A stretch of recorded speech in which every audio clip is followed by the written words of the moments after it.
जय श्री कृष्ण। राधे राधे। दर्शक मित्रों, मैं आचार्य दुर्गा प्रसाद शास्त्री आप सभी का स्वागत करता हूं। हम आज जानेंगे भगवान श्री कृष्ण के जन्म के विषय के महत्व। यद्यपि यहाँ कहा गया है उस तरह से सारा महत्व तो कोई नहीं बता सकता है, लेकिन जितना हो सकेगा मैं आपको प्रयत्न करूंगा कि बता पाऊं। तो मित्रों, शुरू करते हैं हम भगवान जन्माष्टमी का महत्व। लेकिन उसके पहले मैं आपको बताऊंगा भगवान श्री कृष्ण के स्तुति। कस्तूरी तिलकम ललाट पटले वक्षस्थले कौस्तुभम नासाग्रे परमोक्तम करतले वेणु करे कंकणम सर्वांगे हरिचंदनम सुललितम कंठे च मुक्तावलिम गोपस्त्री परिवेष्टितो विजयते गोपाल चूड़ामणिम। भगवान गोपाल को वंदन करके शुरू करते हैं हम आज का कार्यक्रम। भगवान चरणों कहा गया है कृष्णम वंदे जगत गुरुम। भगवान श्री कृष्ण को जगत का गुरु माना गया है, क्योंकि उन्होंने भगवत गीता जैसी अपनी वाणी, जो वाणी दिया है जिसमें कोई भी चीज बाहर नहीं है, हर तत्व उसमें छिपे हुए हैं और हर प्रकार के धर्मों का जो अवलंबन है वह भी उसमें फंसा हुआ है। सांख्यिकी की बात करिए या योग की बात करिए या आप कोई भी प्रकार की बात करिए तो उसका उदाहरण श्रीमद् भगवत गीता में मिलता है। इसीलिए भगवान श्री कृष्ण को गुरु माना गया है। वे प्रकृति पुरुषोत्तम थे, भगवान श्री राम मर्यादा पुरुषोत्तम थे।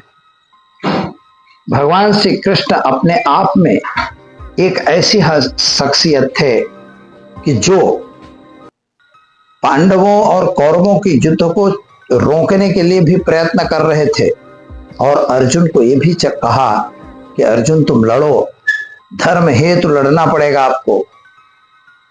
तो धर्म जो जब धर्म की बात आ जाती है तो वहां पर आपको युद्ध करना है। अर्जुन डर जाता है कि हमारे पास मेरे सब चाचा, मेरे ताऊ सब हमारे सामने युद्ध करेंगे, भला मैं उनको कैसे मारूं। तभी भगवान श्री कृष्ण कहते हैं, विश्व रूप दिखाते हैं और बताते हैं कि इसमें तुम्हारा कुछ नहीं है, सब अंदर ही है, हमारे अंदर ही दिख रहे हैं ना तुमको। तो जो कुछ भी हो रहा है मैं कर रहा हूं, तुम कुछ नहीं कर रहे हो, तुम तो निमित्त मात्र हो। इतनी बड़ी हैसियत, इतनी बड़ी मतलब पावर कि जो कुछ है मैं हूं। भगवान श्री कृष्ण ही कह सकते हैं कि माम एकम शरण प्रजा, मेरे शरण में आ जाओ, तुम्हारी मुक्ति जरूर होगी। और कोई देवता नहीं बोलते कि आप मेरे शरण में आ जाओ, लेकिन भगवान श्री कृष्ण बोलते हैं कि माम एकम शरण प्रजा, तुम हमारी शरण में रहो। यही पापर भगवान श्री कृष्ण का है। भगवान श्री कृष्ण जो हैं बचपन से ही कष्ट तो उन्होंने देखा है। मित्रों, कष्ट के लिए तो कह नहीं सकते आप, क्योंकि जब बचपन हुआ तो बचपन में ही वे जेल में उनका तो प्रादुर्भाव हुआ। देवकी वसुदेव का जब समय आया तो भगवान श्री कृष्ण प्रादुर्भाव होते हैं चार भुजा। तो प्रकट भय दीन दयाला, भगवान दीन दयाल वहां प्रकट होते हैं। जब प्रकट हुए तो चार हाथ शंख चक्र गदा पद्म देख के माता देवकी घबरा गई, बोले महाराज हमको ये रूप नहीं चाहिए। वसुदेव भी घबरा गए, बोले ये नहीं, ये रूप तो बेकार, हम इसको क्या करेंगे, हमने तो बच्चा मांगा था। तो भगवान तुरंत बच्चा बन जाते हैं। वहां पर भगवान कहते हैं कि हे माता, अपने पिता को और माता को दोनों को कहते हैं, मैं कंस को नहीं डरता। जब आप अगर डरते हो तो हमें वहां पहुंचाइए गोकुल में, बाकी कोई आवश्यकता नहीं, मैं नहीं डरता हूं। कंस मेरा कुछ नहीं बिगाड़ पाएगा। लेकिन जब बाल स्वरूप भगवान श्री कृष्ण को देखते हैं तो छोटे छोटे पैर सब कुछ जब देखे तो एक इतनी करुणा माता के शरीर में आती है और वसुदेव को भी लगता है कि नहीं, मान लो कि कंस इतना राक्षस है, वो कहीं हमारे बच्चे को खत्म न कर दे। इसके पीछे की कहानी तो आप सभी जानते हैं कि भाई जब उन देवकी वसुदेव का विवाह हुआ तो उनको ले जा रहे थे, कंस खुद पहुंचाने जा रहे थे। तो उस समय भविष्यवाणी हुई थी, आकाशवाणी हुई कि देवकी के 8वां गर्भ से जो बच्चा होगा वही तुम्हारा काल होगा, तुम्हें मारेगा। इसलिए कंस ने अपनी नीच क्रूरता को दिखाते हुए उनको जेल में डाल दिया, मारा नहीं, जहल में डाल दिया। एक एक करके 7 बच्चों को तो उसने खत्म कर दिया था। लेकिन जब 8वां बच्चा श्री कृष्ण आए तो भगवान, वो तो भगवान थे, साक्षात परब्रह्म परमात्मा थे। उन्होंने तुरंत रास्ता निकाल दिया अपनी योग माया के माध्यम से और भगवान श्री कृष्ण जहल में प्रादुर्भाव। जैसे भगवान कृष्ण कारागार में पहुंचते हैं तो आप समझिए कि सारे बंधन छूट गए, सारी बेड़ियां छूट गई, सारे पहरेदार सो गए और टोकरी में भरकर वसुदेव भगवान नंद कृष्ण को नंद के घर पहुंचा देते हैं। जहां यशोदा के पास योग माया सो रही थी, उनको योग माया को उठाया और वहां पर कृष्ण को लिटा दिया कि किसी भी प्रकार से हमारा बच्चा बच जाए। और वहां से वो योग माया को ले आते हैं। सुबह कंस जब योग माया को पटकन मारने के लिए प्लान बनाता है और उसको पटक ले, वो पैर पकड़ के उसका मस्तक फोड़ना चाहता है, योग माया उसके हाथ से उड़ जाती और बोल देती है कि तुमको मारने वाला गोकुल में आ चुका है। अब कंस के साथ होश उड़ गए। कंस ने चारों तरफ से लोगों को भेजना शुरू किया, पूतना को भेजा। अब पूतना जब पहुंचती है तो आप समझ ही सकते हो, पहले तो तृणावर्त को भेजा, फिर इसके बाद बकासुर को भेजा, इसके बाद पूतना को भेजा। जितनों को वे भेजते गए सबके सबको भगवान श्री कृष्ण ने अपनी लीला के दरमियान खत्म कर दिया। कोई भी व्यक्ति बचा नहीं। अंत में कंस को डर लगने लगा। तब वो नंद के यहां संदेश भेजता है कि आपको 1 लाख कमल के पुष्प लाने हैं और 1 लाख नील कमल लाना था, जो केवल और केवल कालिया नाग की बात हो तो वो केवल ला सकता था। भगवान कृष्ण गेंद खेलते खेलते यमुना में गेंद डाल देते हैं और वहां जाके कहती हैं, जो नाग देवता की पत्नी थी यानी नागिनी थी, वो कहती हैं कि तुम कुमले बालक हो, नाथ मारो जाग से मारशे तबने, बाल हत्या लाग से अमने। हमारे जो कालिया नाग हैं, ये अगर जागेंगे तो तुमको मारेंगे, जब तुम मर जाओगे तो हमें बाल हत्या लगे। भगवान कृष्ण उसकी पूंछ पकड़ के कहते हैं उठो। एक जगह ऐसा पाया गया है कि उन्होंने उसी समय वो कालिया नाग जब फुफकारता है तो भगवान श्री कृष्ण का जो बदन था वो श्याम हो गया। उसके फन पर उन्होंने नाच किया और फन पर नाचते नाचते उसके फन को तोड़ दिया। कालिया नाग वहां से निकल लेता है क्योंकि उसका जो इस कुंड में था वो जहरी कुंड था। बोले अपने सारे जहर को लो और यहां से निकलो।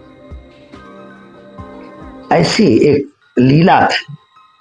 चाहे गोवर्धन पर्वत को उठाना हो तो उन्होंने उठा लिया। अब ईश्वर के लिए कोई असंभव चीज नहीं है।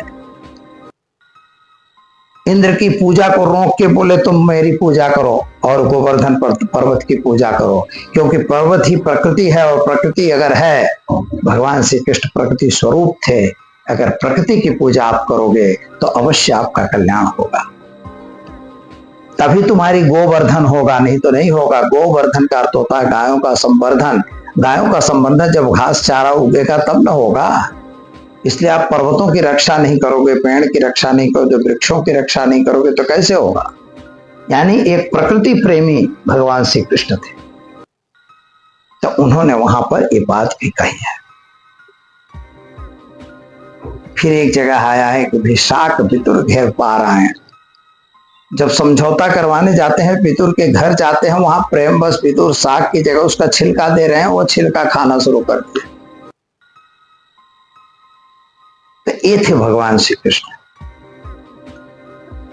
जब द्रौपदी की लाज हरण हो रही थी उस समय भगवान श्री कृष्ण ने उनकी साड़ी एक के बाद एक बढ़ती ही चली गई। यह कृपा तो केवल ईश्वर की थी, क्योंकि द्रौपदी ने कहा था श्री कृष्ण शरणम मम। अगर आप भगवान श्री कृष्ण को श्री कृष्ण शरणम मम करते हो तो निश्चित तौर पर भगवान आपकी मदद करते हैं। मित्रों, अगर संतान नहीं है तो संतान गोपाल स्तोत्र है, इसका पाठ करिए, इसमें मंत्र है, उस मंत्र का जप करिए, निश्चित आपके घर संतान आएगी। हरिवंश पुराण भी है, ये भी कृष्ण भगवान का ही है, विष्णु भगवान का है, वह भी आप पाठावृत्ति कर सकते हैं। ऐसा करने से ईश्वर संतान अवश्य देता है। तो ये भी भगवान श्री कृष्ण की कृपा से ही प्राप्त होता है। माटी खा रहे थे, यशोदा ने उनको मारने की प्राण किया, उन्होंने अपना मुंह खोला, अंदर पूरा उनको ब्रह्मांड दिखा। वहां भी उनको विश्व रूप भगवान यशोदा को, माता यशोदा को दिखाया। विश्व रूप का परिचय सभा में भी दिया, जो कुछ ही लोग देख पाए, सबको नहीं पता लगा। रण मैदान में भी दिखाया, 3 बार विश्व रूप दिखाया उन्होंने। 3 बार सबको एहसास कराया कि हम ही सत्व गुण, रजोगुण, तमोगुण में मैं ही हूं, सारे के सारे तत्व हमारे अंदर है। गीता में कहते हैं कि जातियों में मैं ब्राह्मण हूं, तो ऐसे नहीं बोल देते हैं। तो भगवान श्री कृष्ण जो है परब्रह्म परमात्मा है, और आज उनके जन्मोत्सव का दिन है। अवश्य हमें इसमें भाग लेना चाहिए। श्री कृष्ण भगवान की छोटी से छोटी बाल गोपाल की मूर्तियों का पूजा करना, उनको अभिषेक करना, अभिषेक करने के बाद उन पर पुरुष सूक्त और श्री सूक्त के मंत्रों से उनका पूजन करना, उन पर चंदन वगैरह लगाना, सुगंधित द्रव्य लगाना, कपड़े वस्त्र वगैरह पहनाना, अंत में भोग लगाना। याद रखिए, व्रत तो हम लोग करते हैं, भगवान व्रत नहीं करते मित्रों, इसलिए भगवान का तो भोग लगना ही चाहिए।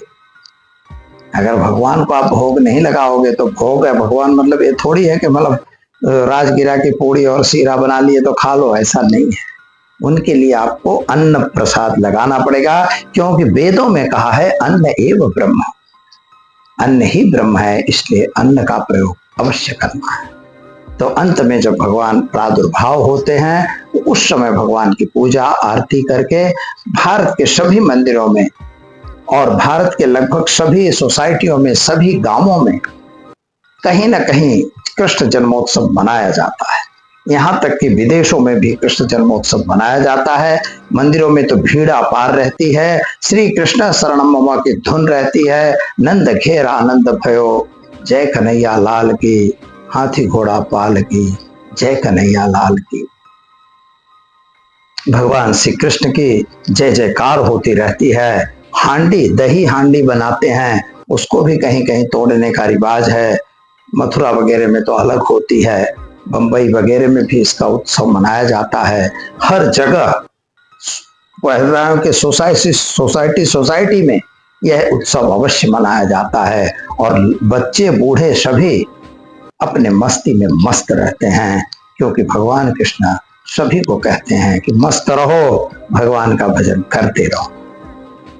तो दर्शक मित्रों, दीजिए मुझे इजाजत, मिलेंगे फिर नए विषय के साथ। नमस्कार, जय श्री कृष्ण।